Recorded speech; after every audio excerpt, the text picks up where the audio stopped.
Jorge Martinez has been here for a number of years. He's with the LIBRE Initiative. George, good to have you. Thanks for having me. It's a pleasure to be here. First of all, tell me about the LIBRE Initiative. What is it?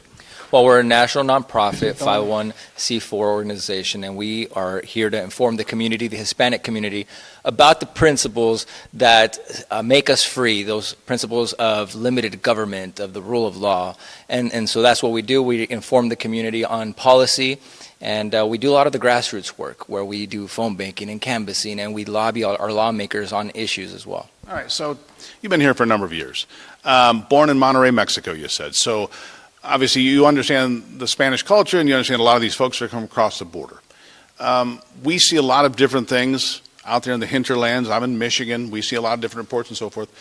I come to McAllen. I see no real evidence, and I wonder, what's the truth? So what is the truth? Why do I not see here what I would think should be obvious? You're not the first person to ask me this, because many who are not from here see that this community is pretty safe, and it is one of the safest in Texas. With that said, we do have our issues, and those issues are right on the border. And our Border Patrol agents do a really good job of catching those that want to come in here. Many obviously allow themselves to be caught, but some do get away. With that said, there is a section of our border that we've secured, and so our migration is moving west. And so to places like Del Rio, Eagle Pass, it shifts out of the spot where it's tough to get in. It finds a path of least resistance. Yeah, now what we're seeing in Eagle Pass as well is when there is security, as Governor Abbott has done out there, now migration is going even further west, and you're starting to see numbers go down to 300 to 400 a day versus 3,000 to 4,000 back in December. So pushed into New Mexico, Arizona, California. That's what you're saying. That's what we're seeing as of right now. So we are seeing that, hey, we need a secure border. We need a tall fence, wide gates. All right. Let's talk a little bit about the LIBRE Initiative. Teaching conservative principles to the Hispanic community. When the Hispanic community, to me, is reasonably conservative to begin with. Catholicism, faith, family, hard work. They sound like natural-born conservatives.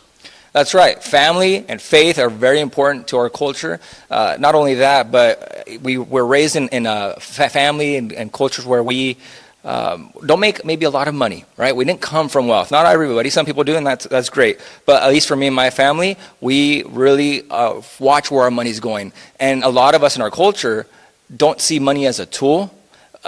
We see it as a necessity, right? So what we're trying to do now at the LIBRE Initiative is also show how money being a tool can help us prosper by investing that money and being able to create jobs, create businesses for others.